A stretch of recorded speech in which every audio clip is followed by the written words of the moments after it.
Olá, queridos, saúde, paz e prosperidade. Esse é o nosso devocional número 16 para 21 dias de jejum e oração para aprofundar na missão da igreja. E nós estamos na última semana e nós estamos falando nessa semana sobre o enviar, quando somos enviados para cumprir a missão. Já estudamos sobre o cuidar, estudamos sobre o discipular. E essa semana estamos encerrando com o enviar, quando as pessoas vão para cumprir a missão.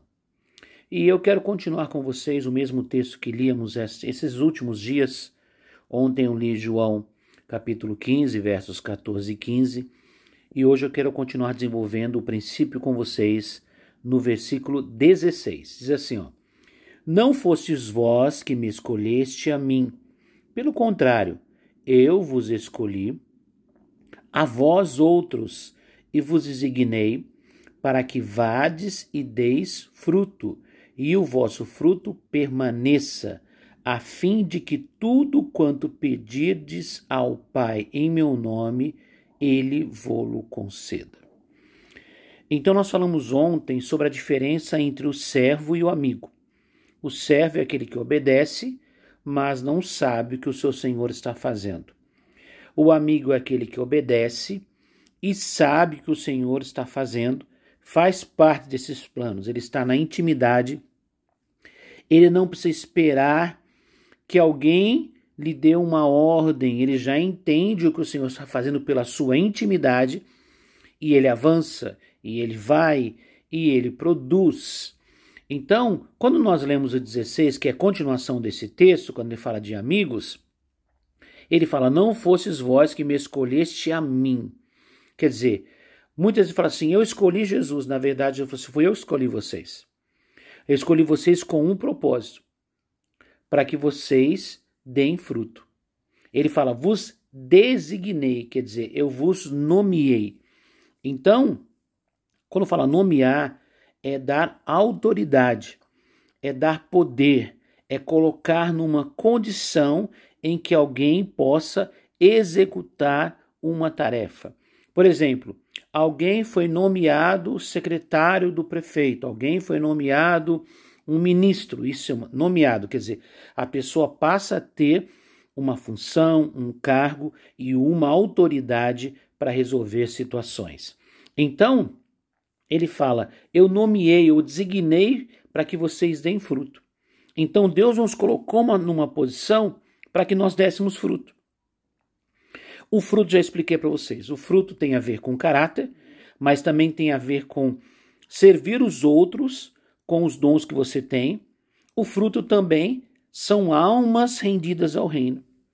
Porque quando se fala de ganhar almas, falamos da evangelização.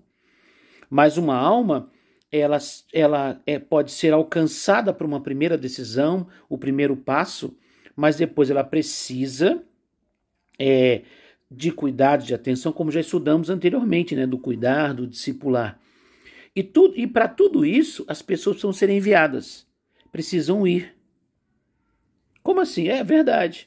Tem muita gente que tem dom, mas nunca foi até os outros, nunca compartilhou o seu dom com as pessoas, para abençoar vidas. Dentro da missão de ganhar uma alma, por exemplo, existem os intercessores, existem os conselheiros, existem pessoas que recepcionam, tudo isso faz parte de ganhar alma, ou não? Tem gente que não entende isso. Para ganhar alma é muito mais do que uma abordagem evangelística, isso é importante e necessário. Mas alguém que vai, que é a ponta da lança, ele está coberto pelos intercessores. Ele tem a palavra rema, ele tem a direção, ele tem uma cobertura espiritual. E ele não traz para ele traz para um ambiente para ser cuidado, para que essa alma, esse fruto se consolide. Ali entra o cuidado, a recepção, se leva para uma célula, o anfitrião, os irmãos que estão ali cuidando, ajudando, tratando, visitando. Se leva para a igreja, quem está recepcionando, quem está acompanhando, quem está cuidando da igreja, tem uma parte indireta, mas tem. Alguém que limpou o banheiro, alguém que arrumou as cadeiras, alguém que varreu o salão, alguém que ministrou louvor, alguém que trouxe a palavra, alguém que abraçou, alguém que comentou, alguém que ajudou, enfim. É um grupo grande de pessoas cumprindo a sua missão, né? Para complementar e para fortalecer o trabalho do evangelista, daquele que trouxe a alma, daquele que alcançou uma vida através da abordagem evangelística. Agora, tem o ir também, que é uma missão que pode ser feita através do testemunho, e todos nós podemos fazer isso. Você não precisa ter um dom evangelístico para contar o seu testemunho para alguém. Isso é o ir, isso é a missão. Então, nós precisamos entender que a igreja ela acontece através de muitas mãos. É um corpo.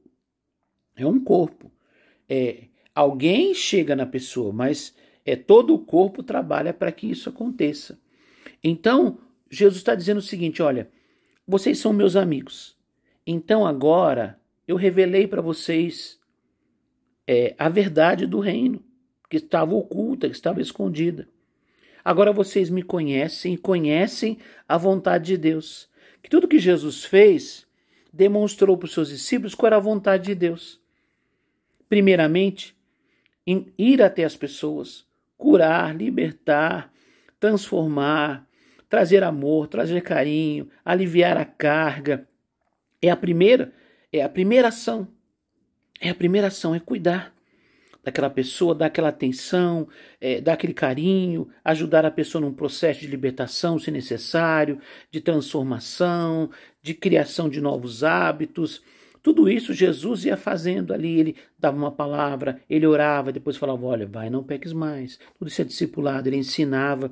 Então os discípulos entenderam que a missão era ir até as pessoas, abençoá-las através do sobrenatural e depois acolhê-las para que elas pudessem crescer e frutificar no ministério. Por isso que quando a igreja primitiva começou, ela teve uma explosão de crescimento rapidamente. Na primeira palavra do apóstolo Pedro, ele ganhou mais de 3.000 almas.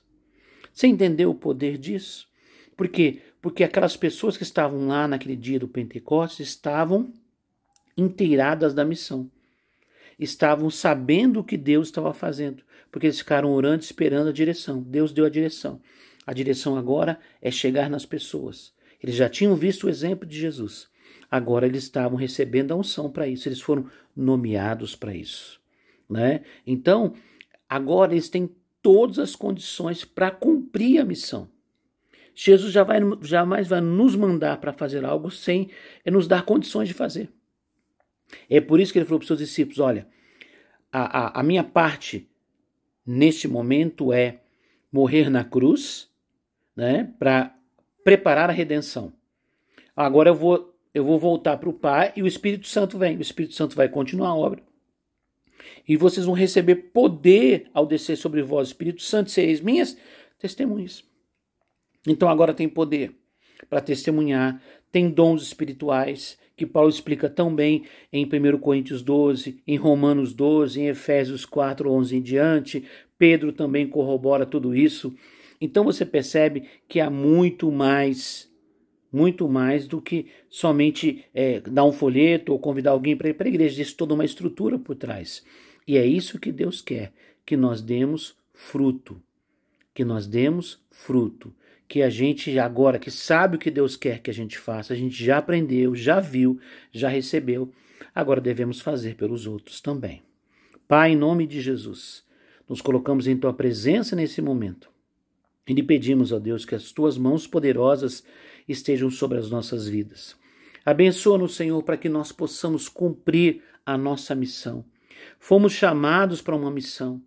Hoje nós já aprendemos qual é a missão, recebemos a Tua palavra, já vimos a Tua verdade manifesta em pessoas e na nossa própria vida. Nós somos testemunhas do que vimos, do que ouvimos e do que nós mesmos vivemos. E nós podemos e devemos compartilhar essa palavra, essa experiência, essa vida nova com as pessoas que não Te conhecem ainda. Ajuda-nos, Senhor, a servir, a trabalhar, a cumprir a nossa missão com os nossos dons, com o nosso chamado, como parte ativas do corpo, que possamos estar envolvidos, trabalhando, Senhor, servindo em amor, cumprindo a missão, o ir até as pessoas, abençoar as vidas, não nos escondermos, não nos omitirmos, Senhor, porque o Senhor nos nomeou para que dessemos fruto. Nós lhe pedimos, fortaleça-nos, Senhor, cada dia mais, na força, no poder do Teu Espírito Santo, para que possamos cumprir esta missão tão honrosa que é levar o Teu nome ao perdido. Nós lhe pedimos e agradecemos em nome de Jesus. Amém. Deus abençoe, queridos, fiquem com Deus e até amanhã, se Deus quiser.